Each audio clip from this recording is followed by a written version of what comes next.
20대 초반. 뭐가 그렇게 급한지 저는 남들이 다 말리는 결혼을 했습니다. 남편은 저랑 띠동갑의 나이 차이였는데 어릴 때부터 아버지 없이 자라서인지 남편의 어른스럽고 자상한 모습에 끌렸어요. 군대도 안 다녀오고 철없는 티가 팍팍 나는 또래 남자애들과 달리 남편은 늘 진중하고 차분했죠. 저는 고등학교를 졸업하자마자 돈을 벌기 위해 한 회사의 격리직에 들어갔어요.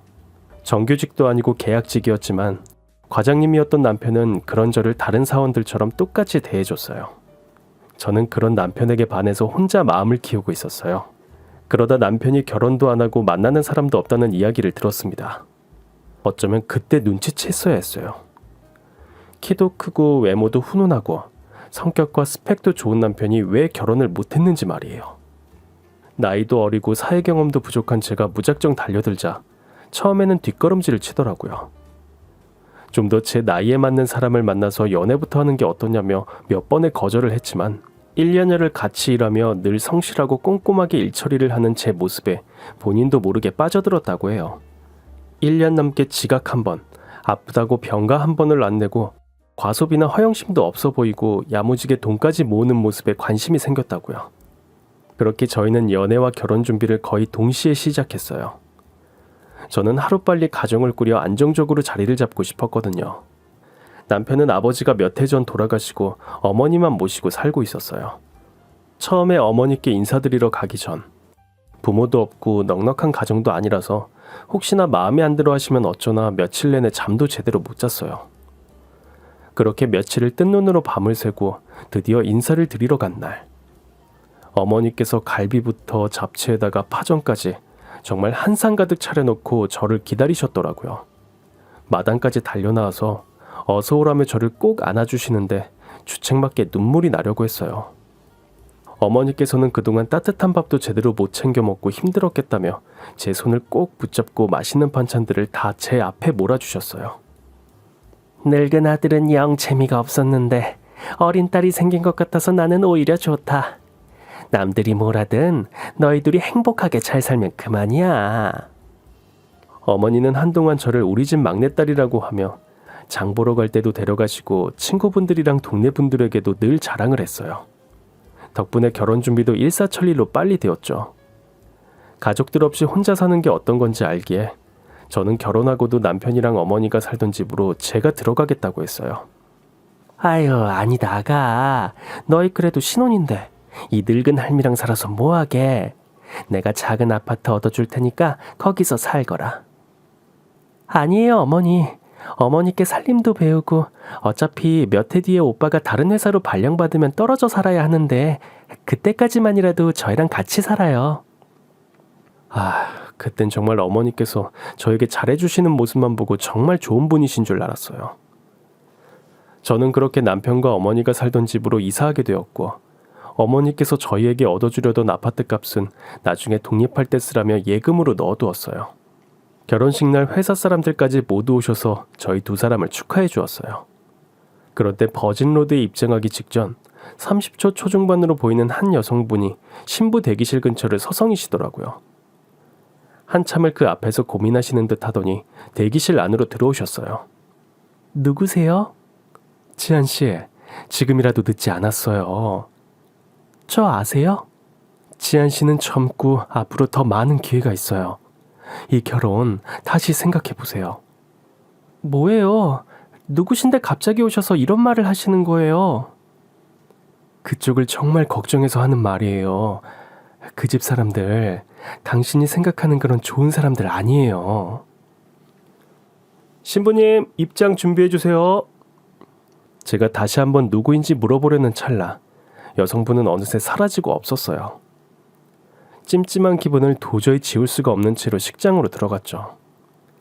하지만 사람들의 축하 소리와 저 멀리 보이는 턱시도를 입은 멋진 남편의 모습에 방금의 불쾌한 기분은 눈 녹듯 사라졌어요.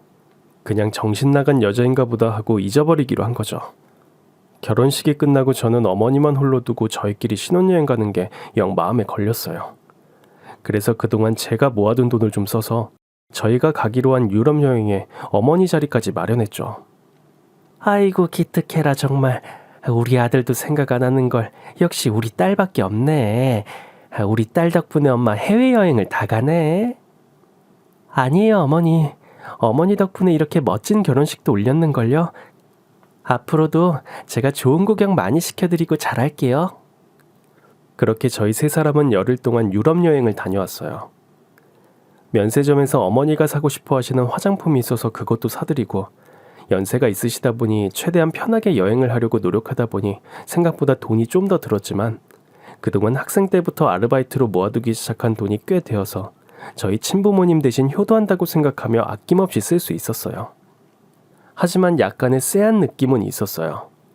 신혼여행에서 돌아오는 마지막 날, 이탈리아에서 엄마 대신 저를 어릴 때부터 돌봐주던 이모의 선물을 사려 했을 때였어요. 우리 며느리 뭐 사려고? 컵이 너무 예뻐서 이모 선물로 좀 살까 해서요. 어머, 무슨 컵이 이렇게 조그마네. 에스프레소 잔이라고 커피 원액으로 마실 때 쓰는 잔이래요. 이모가 여행 다녀오면 이런 컵을 사오시더라고요. 그래? 아유, 근데 쪼만한 게 너무 비싸다. 컵 같은 건 가져가다 깨지는 거 아니야? 저기 자석이나 연필은 어때? 이모가 축의금도 많이 내셨는데 너무 저렴한 건 좀 그래서요. 이것도 싼 거긴 해요. 그래? 저기 자석이 저렴하고 좋은 것 같은데. 뒷부분은 거의 혼잣말처럼 읊조리셨지만 바로 옆에 계셔서 들리더라고요. 그때는 그냥 제가 여행 다니면서 돈을 많이 써서 걱정하시나 보다, 진짜로 잔이 깨질까봐 걱정하시겠거니 하고 넘겼어요. 신혼여행에서 돌아온 후 본격적으로 어머니와 한집살이가 시작되었어요. 어머니는 음식도 너무 잘하시고 알뜰하셨어요. 살림 기술도 많이 알고 계시고 아버님과 서울에 집도 마련할 만큼 재테크도 야무지게 하셔서 그런 부분들도 많이 배우게 됐죠. 엄마가 있었다면 이런 기분이겠구나 싶었어요. 여자도 나가서 일을 해야 생기도 돌고 경제력도 주어진다며 제가 일하는 거에도 적극적이셨죠. 어머니께서 모든 살림을 도맡아 해주시니까 저랑 남편은 온전히 일에 집중할 수 있었고, 덕분에 회사에서도 처음에는 사내 연애라고 탐탁치 않아 했는데 능력 있는 부부로 소문났어요. 고등학교만 졸업한 계약직이었던 저는 어느새 정규직이 되어서 격리사원 중에서도 가장 선임이 되었죠. 그래도 이제는 슬슬 손주 소식 들려줄 때 되지 않았니? 모든 불행의 시작은 어머니께서 아이 얘기를 꺼내시면서 시작되었어요. 올해 이이가 발령을 어디로 날지 몰라서요. 그것만 확정되면 슬슬 준비하려고요. 그래, 네가 아무리 어려도 결혼을 했는데 너무 늦으면 주변 시선도 좀 그렇고, 선홍이도 한창 일할 때 애를 낳아야 육아에 드는 돈도 감당하지 않겠니? 네, 어머니. 남편이랑 잘 이야기해 볼게요. 몇 달 후 남편은 평택 쪽으로 발령을 받게 되었고, 집에서 꽤나 거리가 있었기에 저희는 독립을 하기로 했어요. 아이고, 잘 됐다. 이제 이 시애미도 없으니까 눈치 보지 말고 손주도, 응? 알지? 저희는 자주 놀러 오겠다고 웃으며 인사를 나누고 평택으로 내려갔습니다. 남편 혼자 보낼 수도 없고 평택에 있는 회사는 격리직에 TO도 없어서 저는 퇴직을 하기로 했어요. 남편도 이참에 공부를 더 해보는 것이 어떻냐고 권했고, 저도 회사를 다니며 공부에 욕심이 생겼거든요. 다행히 근처 전문대에 합격해 회계 공부를 하게 되었습니다. 그동안 직장 생활하며 모아둔 돈이 꽤 있었기에 등록금은 모두 제가 모아둔 돈으로 부담했어요. 갑자기 무슨 대학 공부냐며 처음에는 탐탁치 않아 하셨지만 모아둔 돈으로 등록금 충당할 수 있다고 말씀드리니 알겠다고 하고 넘기셨어요. 그렇게 평택에서의 생활은 제가 몇 해 전까지는 꿈도 꾸지 못했던 시간이었습니다. 대학이라는 곳은 고등학교와는 정말 달랐어요.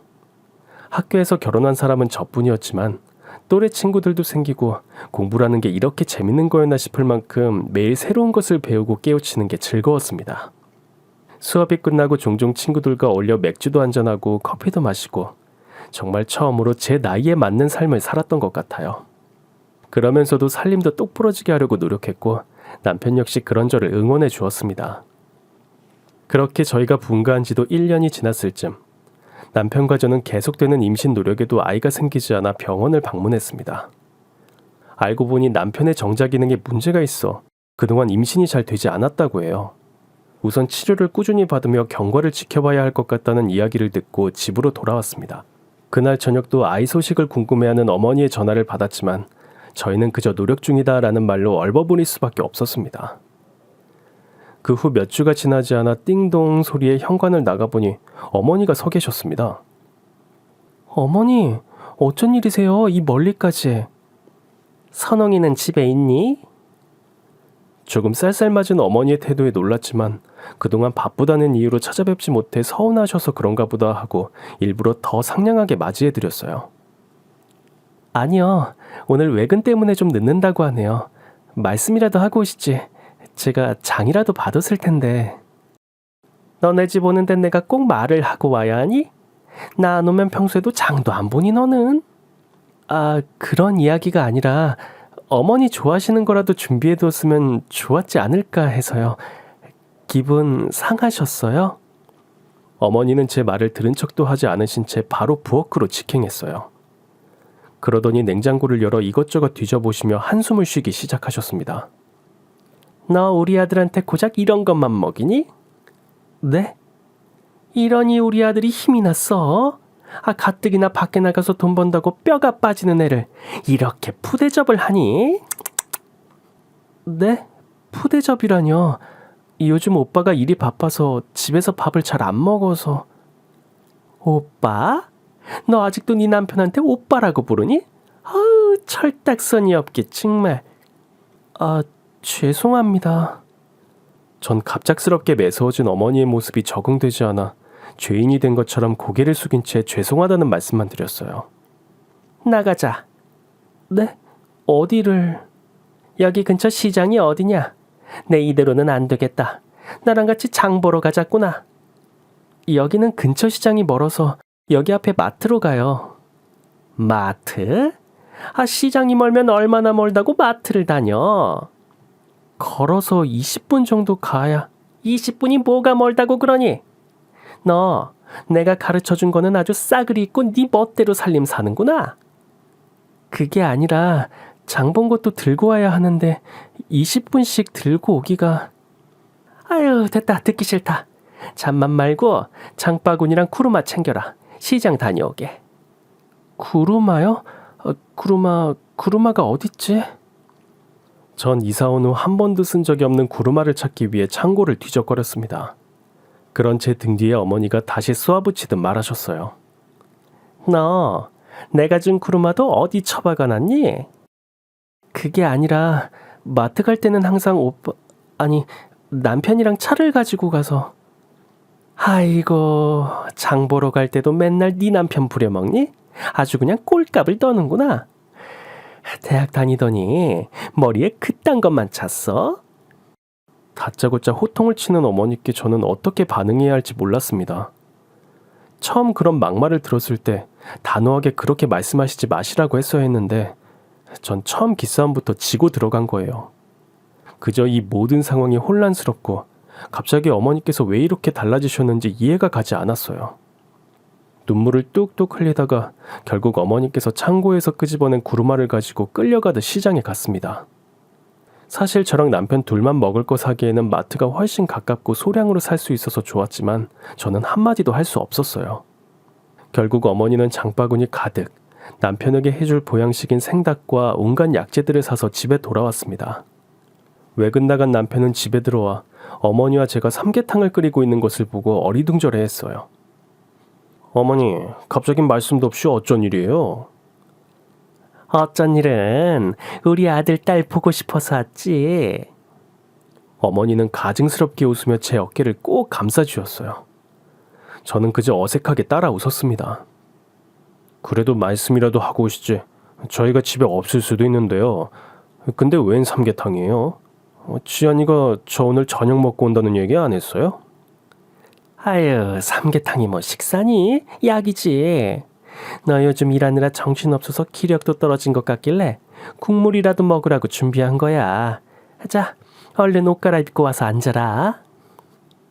여전히 어색하게 웃고 있는 저를 보고 남편은 여전히 어리둥절한 표정으로 방으로 들어갔습니다. 잠시 후 남편이 옷을 갈아입고 오자 저희는 다 같이 식탁에 앉아 식사를 했습니다. 아침 이후로 쫄쫄 굶은 저는 배가 너무 고팠어요. 아니, 두 사람도 식사 아직이에요? 먼저 드시지. 이렇게 늦은 시간까지 저를 기다리셨어요? 남편은 어머니께 닭다리를 하나 건져드리고 남은 하나는 저에게 건져 제 앞에 놓아주었습니다. 아유, 안 먹기는. 우리도 아까 간단하게 먹었어. 그치, 아가? 네, 네. 우린 먹은 지 얼마 안 돼서. 어머니는 웃으며 제 앞에 놓여진 닭다리를 다시 남편에게 건네주었습니다. 그니까 우리 아들 걱정 말고 많이 먹어. 눈물이 왈칵 쏟아질 것 같았습니다. 어떻게 얼굴색 하나 변하지 않고 이렇게 가증스럽게 연기를 하시는 걸까요? 저에게 많이 먹으라며 제 등을 두드리는 어머니의 손에 먹지도 않은 삼계탕이 벌써 체할 것 같았습니다. 울면 안 된다는 생각만 하며 밥그릇에 얼굴을 처박듯이 밥을 먹었습니다. 빨리 이 순간이 끝나서 방 안으로 들어가 버리고 싶었어요. 드디어 지옥 같던 식사 시간이 끝나고 손님방에 어머니의 잠자리를 준비해드리고 방으로 들어갔습니다. 이 상황을 남편에게 말해야 하나 말아야 하나 고민하고 있는 찰나 갑자기 방문을 두드리는 소리가 났어요. 네, 어머니. 무슨 일이세요? 방문을 열자 어머니가 뭔가를 쓱 내밀었습니다. 부적이었어요. 이게 뭐예요, 어머니? 이게 용한 무당한테 애 잘 들어서는 부적이라고 비싼 돈 주고 받아온 거야. 베개 안에 넣어놔라. 네? 전 평소 미신 같은 건 전혀 믿지 않기 때문에 부적을 받아들고 당황스러울 수밖에 없었어요. 그도 그럴 게 어머니도 교회에 다니시기 때문에 이런 걸 사오실 거라고 생각도 못했거든요. 너네 주려고 진짜 비싼 돈 주고 산 거야. 그럼 난 간다.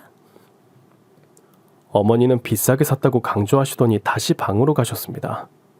저는 온몸에 소름이 끼쳤어요. 결국 저희가 아기 소식이 없어서 오늘 저에게 그렇게 구박을 하신 건가 하는 생각이 들어 서러웠습니다. 제 잘못도 아니니까요. 억울하고 분통이 터져 결국 눈물이 터졌습니다. 하지만 어머니 방에 들릴까 소리내어 울지도 못했어요. 남편은 그런 저를 달래며 등을 두드려 주었습니다. 아이고, 내가 잘 말했는데 어머니가 옛날 분이다 보니 잘 받아들이지 못하시나 봐. 다시 한번 잘 이야기해 볼게. 울지 마, 여보. 오늘 낮에도 나한테 엄청 화내셨어. 손주를 너무 기다리셨나 봐. 어머니도 속상해서 그러신 거니까 당신이 좀만 더 이해해줘. 착한 내 남편. 남편의 따뜻한 위로에 낮에 어머니께 받았던 구박도 다 잊어버릴 수 있었어요. 그래, 어차피 가까이 사시는 것도 아니니까 오늘만 무사히 잘 넘기자. 그때는 그저 그렇게 생각했어요. 그 후 한동안 어머니는 집에 오지 않으셨지만 예전보다 더 자주 전화를 하시며 저를 괴롭혔어요. 어디냐 뭐하냐부터 시작해서 제가 밖에 있는 날이면 그 폭언은 더욱 심해지셨어요. 뭐? 친구들이랑 밖에서 밥을 먹어? 네가 제정신이니 지금? 네 남편은 저렇게 열심히 돈 벌고 있는데 넌 그 돈으로 네 친구들이랑 밥이 넘어가? 네가 아주 미쳐도 단단히 미쳐 돌았구나. 매번 남편에게 이를 수도 없고 남편에게 말해봤자 상황이 해결되는 것도 아니라 그냥 꾸역꾸역 참았어요. 어차피 얼굴 보고 욕먹는 것도 아니니까 괜찮다며 바보같이 스스로를 위로했죠. 그렇게 시간은 흘러 2년제 과정의 전문대를 졸업했어요. 바로 일을 시작할까 했지만 공부에 욕심이 생겨 편입을 준비했어요. 그 얘기를 들은 어머니는 거의 까무러칠 기세였어요.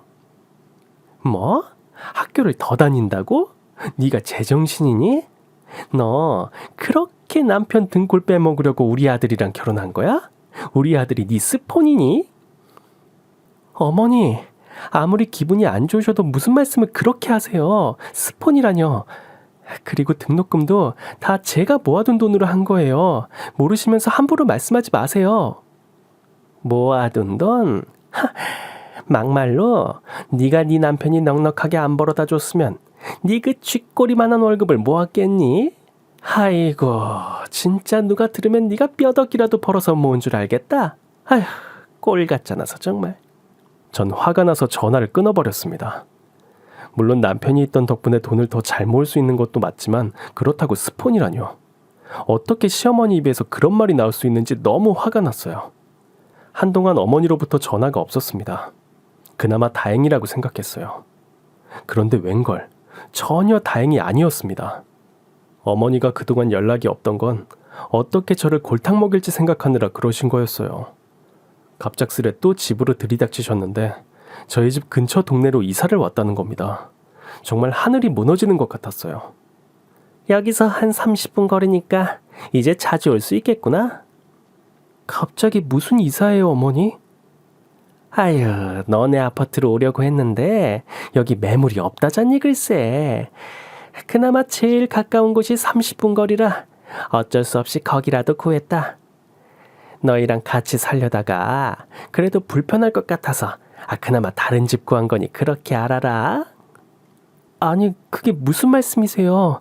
이런 건 저희랑 의논하셔야 하는 거 아니에요? 내가 내 돈으로 내 집 산다는데 넌 무슨 말이 그렇게 많니? 내가 가까이 사는 게 고깝니? 그게 아니라... 왜? 아주 네 맘대로 살판나다가 내가 가까이 오니까 겁나니? 기가 막히고 코가 막혔습니다. 솔직히 어머니께서 이렇게 행동하시는데 가까이 사는 걸 누가 좋아할 수 있을까요? 이 상황이 너무 어이가 없었지만 이미 벌어진 일이라 제가 어떻게 할 수가 없었습니다. 그저 앞으로 최대한 피하는 수밖에 없겠다 싶어 근처 카페에 알바를 구했어요. 오전에는 방통대 수업을 듣고 오후에는 알바를 다니기 시작하며 다행히 제가 집에 있는 시간이 줄어 어머니와 만남을 피할 수 있었습니다. 어디서 일하는지는 말을 빙빙 돌려 일부러 매번 알려드리지 않았어요. 그날도 평소와 같이 카페에서 알바를 하고 있을 때였습니다. 이 미친년이? 날카로운 목소리가 귀에 들리며 짝소리와 함께 한쪽 뺨이 얼얼했습니다. 정신을 차리고 앞을 보니 시어머니가 서 있었어요. 이게 무슨 짓이세요? 처음으로 맞아본 뺨에 저도 화가 머리끝까지 나서 소리를 질렀습니다. 너 인연이 이제 남편 돈 뜯어 사는 것도 모자라서 바람을 피워?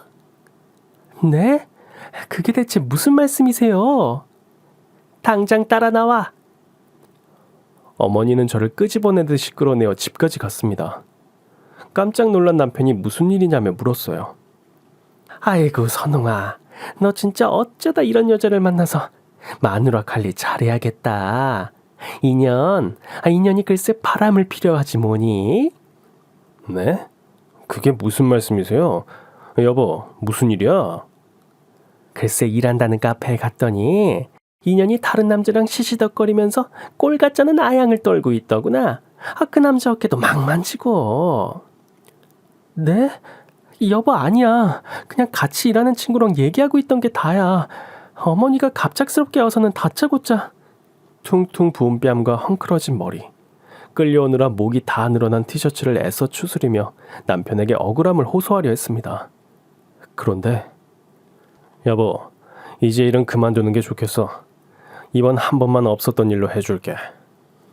바닥에 널브러져 있는 저를 남편은 냉랭하게 내려다보며 말했습니다.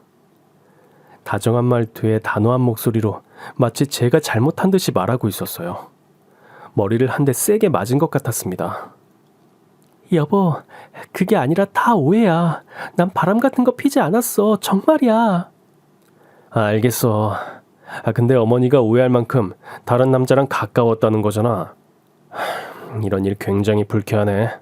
그냥 없었던 일로 하고 앞으로 주의하자. 그러더니 남편은 방으로 들어가 버렸어요. 저는 너무 억울했지만 남편의 반응이 믿기지가 않아서 얼어붙은 듯 있었죠. 제 말을 늘 지지하고 응원해주던 그 사람이 맞나 싶었어요. 누가 봐도 맞은 것처럼 제 볼도 부어있었고 머리도 엉망인데 그런 거에 대해서는 한마디도 없다니.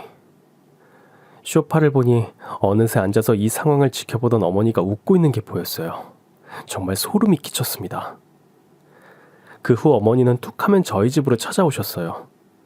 살림살이부터 제가 쓰는 화장품, 입는 옷의 가격까지 체크하셨고 제가 학교 친구들을 만나러 외출이라도 하는 날이면 집에서 돈만 축내는 무슨 년이라고 하며 온갖 욕설을 하셨죠. 안 좋은 상황에도 계속해서 노출되면 어느새 적응이 된다고 하죠. 어느 순간부터인가 시어머니의 폭언과 물건을 집어 던지거나 머리나 어깨를 밀치는 사소한 폭행에도 익숙해지기 시작했어요. 수많은 폭언을 듣고 있으면 어느 순간은 정말 제가 잘못한 건가 싶은 생각도 들었고요. 아마도 이게 요즘 이야기하는 가스라이팅이라는 거겠죠? 그러던 어느 날, 오랜만에 대학 다닐 때 친하게 지냈던 친구를 만나게 됐어요. 곧 결혼을 앞둔 친구가 청첩장을 준다며 만나자고 했거든요. 오랜만에 만난 친구는 제 안색을 보더니 깜짝 놀라며 무슨 일이냐고 물었죠. 너 얼굴빛이 너무 안 좋아. 어디 아픈 거 아니야? 사실은... 전 그동안 제가 겪은 일을 이야기하기 시작했어요. 이야기를 하는 내내 눈물이 멈추지 않았어요. 친구는 제 이야기를 들으며 얼굴이 점점 새하얗게 질리기 시작했습니다. 네 남편은 이 상황에 뭐라 안 해? 처음에는 내 편도 들어주고 뭐라 하더니 그 카페 사건 있은 후로는 어머니 편이 눈치야. 티는 안 내지만 나갈 때마다 어디 가냐, 누구 만나냐고 물어보고 옷 입는 거랑 화장하는 것까지 신경 쓰더라. 미친 거 아니야 진짜? 지안아, 이건 진짜 아닌 것 같아. 그나마 전에는 남편이라도 보면서 살았지만 이젠 남편까지 그러면 네가 그 결혼 생활을 하는 의미가 있을까? 그치만 어떻게 해. 이혼은 생각해 본 적도 없는데. 지금이라도 생각해 봐. 이건 정말 아닌 것 같아. 어떻게 그렇게 몇십 년을 살아. 아니야, 다 내 잘못이야. 나만 잘하면, 내가 철들면. 정신 차려 이지안. 학교 다니면서 똑부러지던 지안이는 어디 갔어? 내가 네 인생을 대신 살아줄 수 없어서 어떻게 하라고는 할 수 없지만 정신 똑바로 차려야 해. 알았지? 친구의 따끔한 한마디에 슬슬 안개처럼 끼어있던 제 일상이 제대로 보이기 시작했어요. 처음 제가 꿈꾸던 결혼 생활. 이건 제가 꿈꾸던 결혼 생활이 아니었어요. 가족이 없었기 때문에 따뜻하고 포근한 가정을 만들고 싶어서 결혼한 거였는데 정말 단단히 잘못된 거였습니다. 그때부터 저는 이제 더 이상 참기만 해서는 안 된다고 결심했어요. 한동안 조용한 일상이었어요. 그리고 마침내 남편이 전 남편이 된 결정적인 사건이 일어났습니다. 그날은 청첩장을 받았던 대학 친구의 결혼식이었어요. 대학 때 제일 친하게 지냈던 친구였기에 직접 축하해주고 싶어서 결혼식장을 갔습니다. 사실 주변 친구 중에 결혼한 애가 처음이라 마치 제 결혼식처럼 떨렸습니다. 학교 다니면서 저에게 도움도 많이 주고 최근 청첩장 받을 때도 제가 바른 길로 갈 수 있게 해주었던 친구라 더 고마움이 컸어요. 제가 모아둔 돈에서 축의금 10만 원을 준비했지만 남편에게는 3만 원만 하겠다고 거짓말을 했어요. 다행히 남편은 주말 출근이 잡혀 저 혼자 결혼식장에 가게 됐고 친구와 사진 찍으러 신부 대기실을 들어갔는데 친구 옆에 깜짝 놀랄 사람이 있었습니다. 바로 제 결혼식에서 저에게 이 결혼을 다시 생각해보라고 했던 여자분이요. 친구한테 물어보니 친구가 듣던 수업의 교수님이라고 했어요. 그분도 저를 알아보셨는지 다급하게 대기실을 빠져나갔습니다. 저는 친구와 빠르게 사진을 찍고 그분을 뒤쫓아갔어요. 다행히 엘리베이터 앞에 서 있는 그분을 잡을 수 있었습니다. 저기요! 여자분이 뒤를 돌아보았어요. 맞으시죠? 그때 제 결혼식장에 그제서야 그분은 어쩔 수 없다는 듯 저와 마주했습니다. 지안 씨 맞죠? 박선홍 씨랑 결혼한... 여기서 뵙네요. 그러게요. 여기서 이야기하기는 좀 그렇고 자리를 옮길까요? 저희는 근처 카페로 자리를 옮겼습니다. 음료를 시키며 계산을 하려는 저의 손을 그녀가 가로막았어요. 됐어요. 이런 데서 쓰면 안 되잖아요? 주문을 마치고 자리에 가서 앉자 그녀가 긴 한숨을 내쉬었습니다. 어디서부터 말을 해야 할까요? 지안 씨는 아직 결혼 생활 중이신 거죠? 네. 같이 살았었어요, 선홍 씨랑. 저희 예전에 부부였어요. 네? 같은 대학에서 만났고 대학 졸업하고 선홍 씨 취직 후에 바로 결혼했어요. 한 2년 정도였나? 도저히 못 참겠더라고요. 지금도 그런지 모르겠지만 그 집 시어머니 이상하거든요.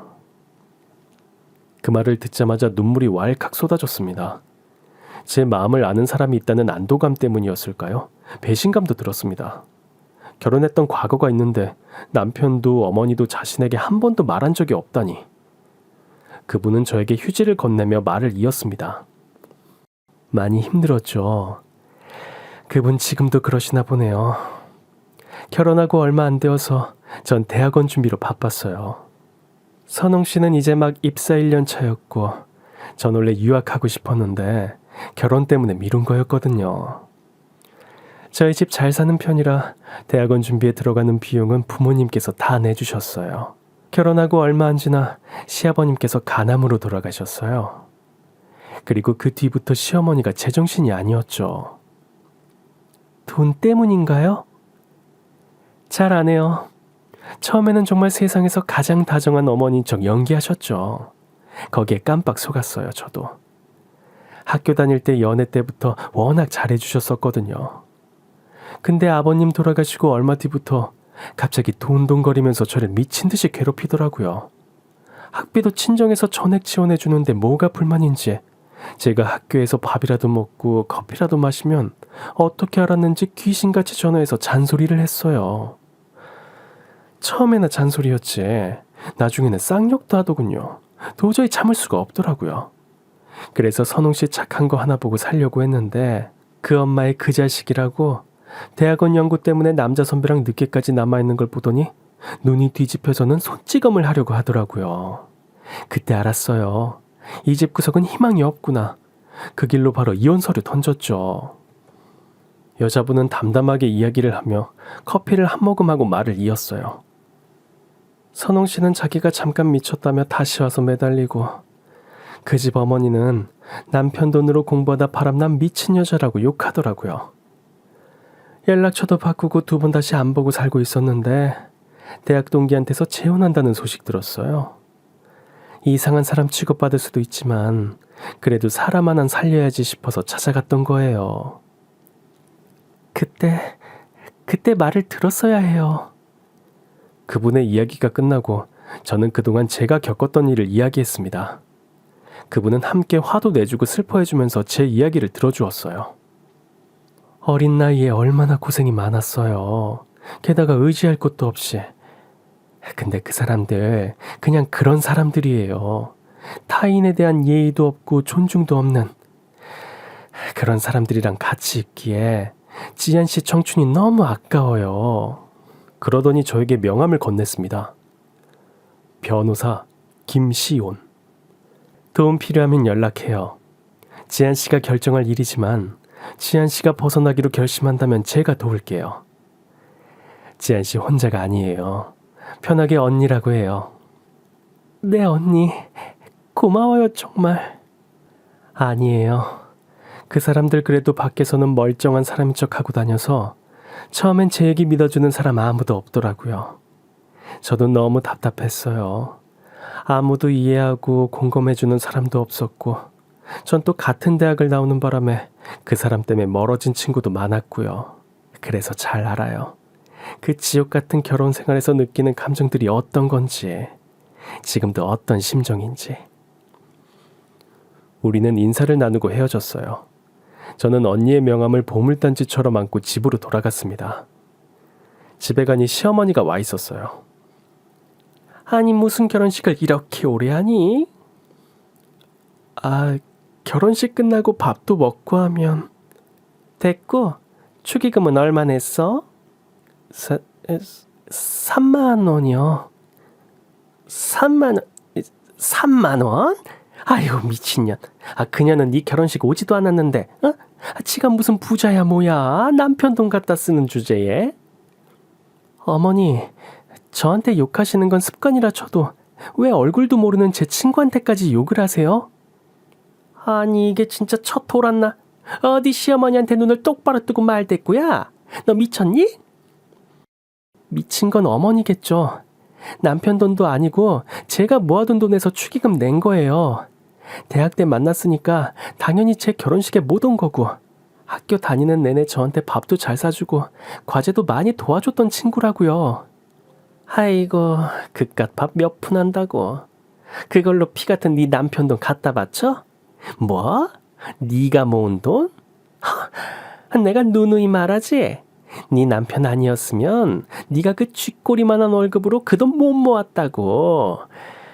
애미애비 없는 거 데려다 사람 만들어 놨더니 정말. 어머니! 저는 마지막 말이 너무 화가 나 꽥 하고 소리를 질렀어요. 어머니는 저를 무시하고 부엌으로 들어가시더니 식탁 위에 올려진 통을 가리키며 따졌어요. 됐고, 너 내가 그렇게 살림 좀 알뜰하게 살라고 말했는데 최근에 냉장고 상태 보기는 했니? 또 왜요? 냉장고가 왜요, 어머니? 인연 이거 소리 지르는 꼬라지 봐. 어머니는 뚜껑을 열더니 곰팡이가 핀 김치를 보여주었어요. 음식을 썩어서 버려? 아유, 미친 것. 네가 굶어봐야 정신을 차리지? 살림도 못하는데 꼬박꼬박 말대꾸만 늘어서는. 그거 어머니 김치 선홍 씨가 입에 안 맞다고 해서 저 혼자라도 꾸역꾸역 먹다가 그렇게 된 거예요. 따지고 싶으시면 엄마 김치 맛없어서 못 먹겠다는 어머니 아들한테 따지세요. 뭐? 어머니는 화가 머리 끝까지 나셨는지 통에 김치를 냅다 제 얼굴에 갖다 부었어요. 쿰쿰한 곰팡이 냄새와 잔뜩 쉰 냄새가 얼굴을 뒤덮고 결혼식에 입고 간 새로 산 핑크색 원피스 위에 온통 김치 양념이 물들었어요. 제 이야기를 듣고 친구가 직접 사준 원피스였는데 저 역시 이성의 끈이 끊어지는 순간이었습니다. 이게 무슨 짓이에요? 어머니는 그런 제 꼴을 보고 정말 깔깔거리고 배를 잡으며 웃더군요. 뭐가 그렇게 웃기세요? 이게 지금 재밌으세요? 지금 네 꼴을 보렴. 안 웃기게. 안 웃기게 생겼니? 비참했어요. 고작 이런 사람들을 믿고 내가 평생을 살려 했다니. 그리고 고작 이 꼴을 당하려고 지금까지 모든 과정을 참았다니.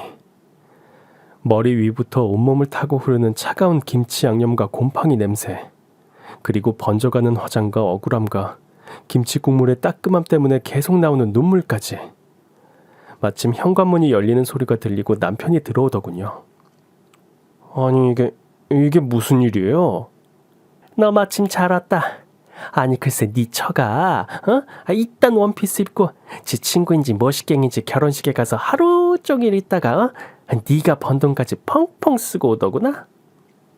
아니 어머니, 그렇다고 이걸 이렇게.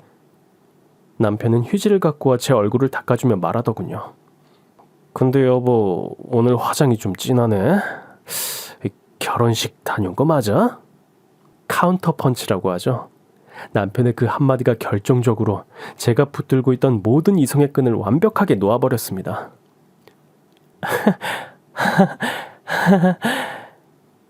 전 웃음만 나왔어요. 남편의 손에서 휴지를 빼앗아 제 얼굴을 직접 닦은 후 어머니에게 집어 던졌습니다. 어머 뭐야, 너 미쳤니? 계속 참으니까 저는 뭐 할 말 없는 줄 아시나 봐요? 당신 결혼했던 건 왜 숨겼어? 어머니도 시집살이로 선 넘어서 아들 이혼시키더니 뭐가 그렇게 당당하셔서 저한테 이러시는 거예요? 여보, 그걸 어떻게 알았어? 지금 어떻게 한 게 중요해? 왜 나한테 이런 걸 숨겼냐고? 아니 얘가 어딜 또 시어머니랑 남편한테 소리를 바락바락 질러? 숨긴 게 아니라 알 필요 없었으니까 말 안 한 거야. 네가 그걸 알아서 뭐 할 건데? 정말 말이 안 통하시네요. 제가 이혼했었어도 그렇게 말씀하셨을 거예요? 남자랑 여자랑 같아? 더 이상 말해봤자 저만 답답할 것 같아서 저는 무슨 정신인지도 모르게 가방에 아무렇게나 짐을 챙겨서 나왔습니다. 근처 모텔로 가서 샤워를 하고 제일 먼저 시온 언니에게 연락을 했습니다. 언니, 저 방금 집 나왔어요. 이혼하고 싶어요. 염치 없지만 한 번만 도와주세요. 잘했어요, 지한씨. 지금 어디예요? 제가 데리러 갈게요. 도움 주려고 연락처 준 건데 그런 말 말아요. 제가 지금 외부 일정이 있어서 혹시 괜찮으면 제 동생 보낼 테니까 그 차 타고 올래요? 전 괜찮아요. 감사해요, 언니. 언니에게 전화를 한 후 깜빡 잠이 든 사이 노크 소리가 들렸습니다. 누구세요? 안녕하세요. 저 시온 누나 동생입니다. 아, 잠시만요. 보낸다는 동생이 남동생이라 잠깐 당황스러웠어요. 아, 누나가 필요할 것 같다고 짐 챙겨왔는데 문 앞에 둘게요.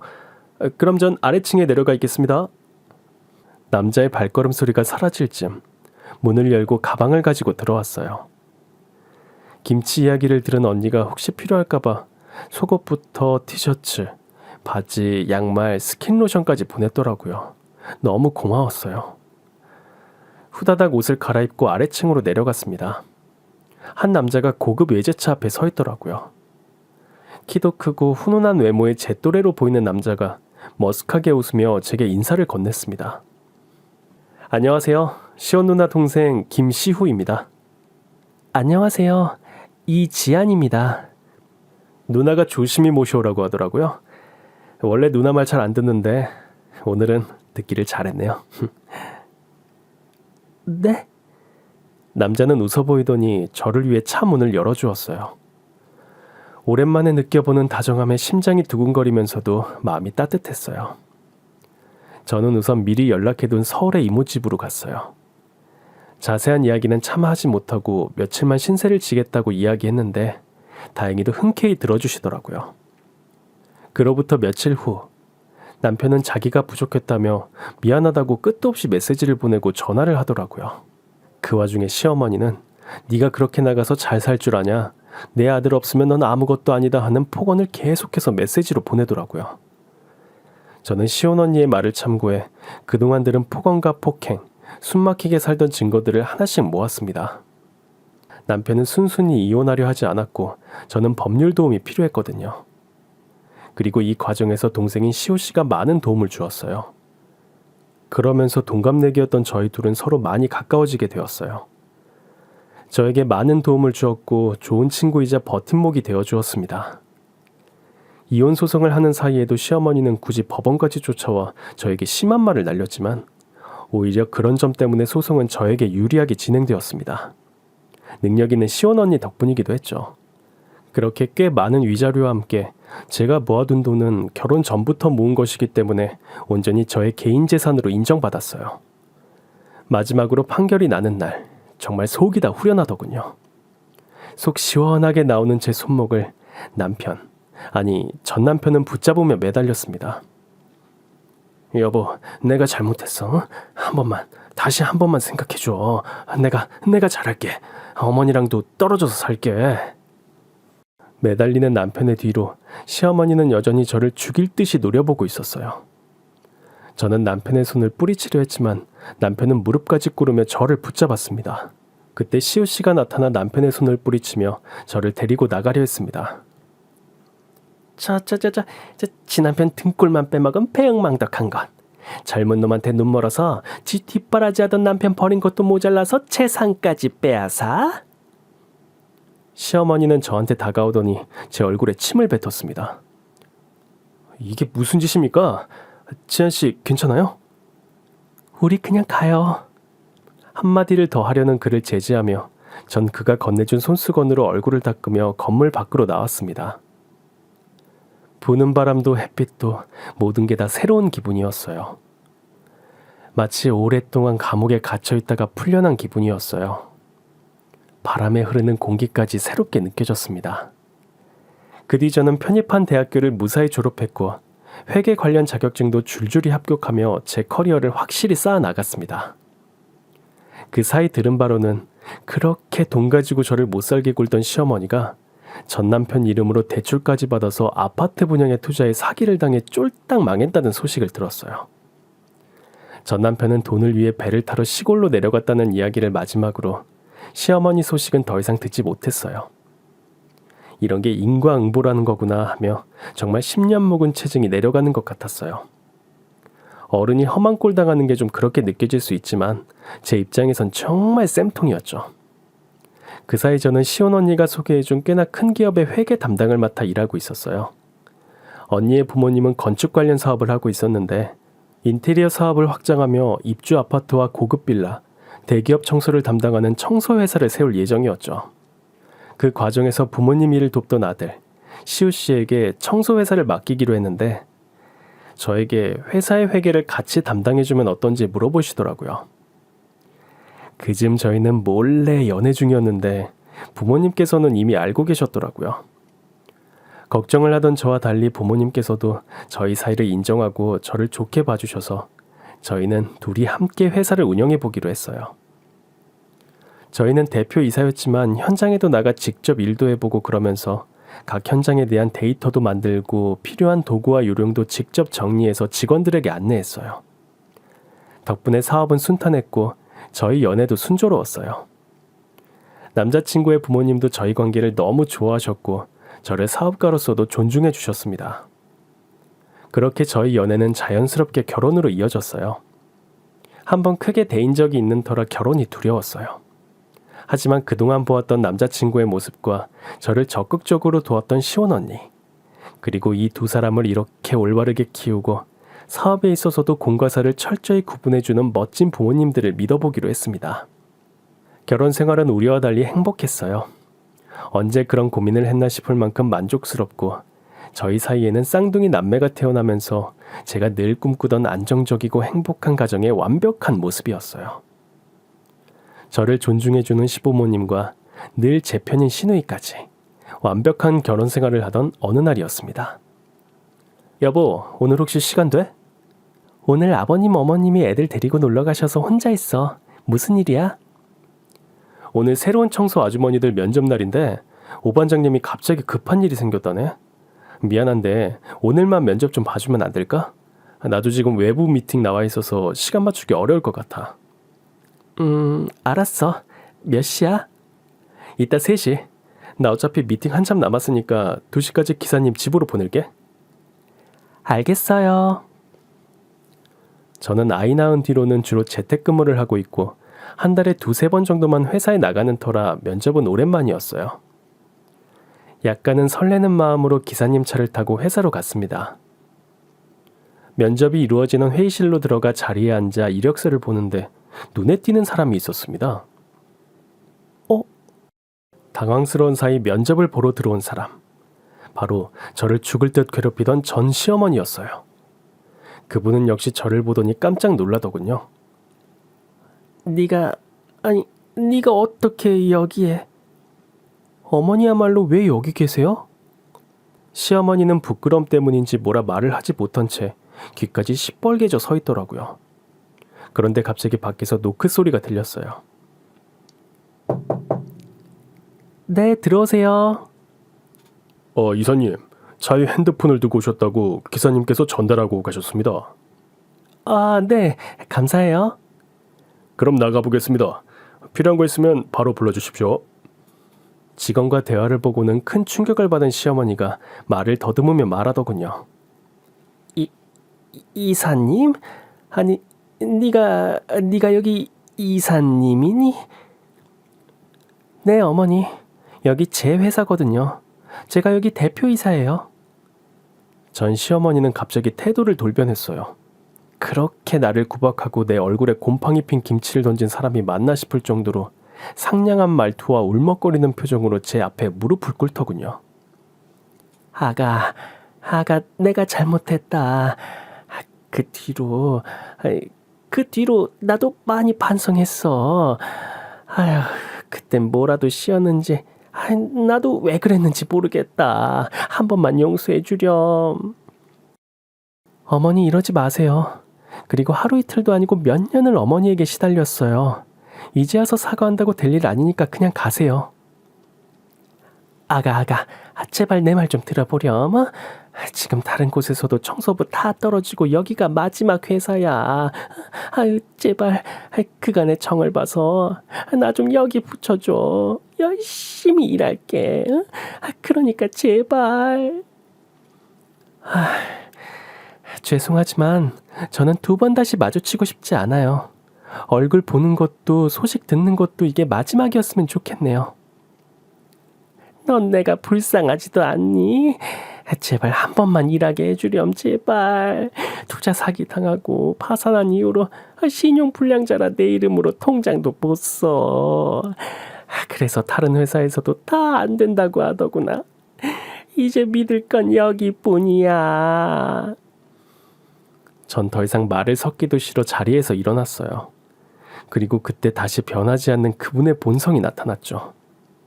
무릎 꿇고 사과하며 부탁을 하더니 냉철하게 일어나는 저를 향해 다시 욕을 하더군요.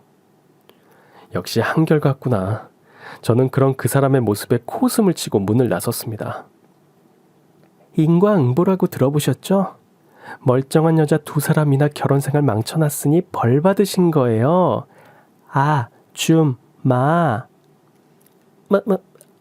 아줌마. 아줌마? 시어머니. 아니 그 아줌마는 미친 듯이 소리를 지르며 발악을 하더라고요.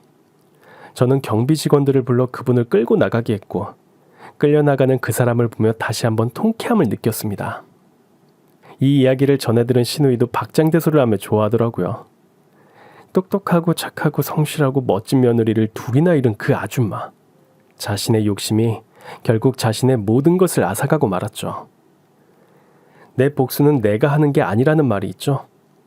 다른 사람들의 마음을 상처 입힌 사람들은 결국 언젠가는 벌을 받게 되어 있어요.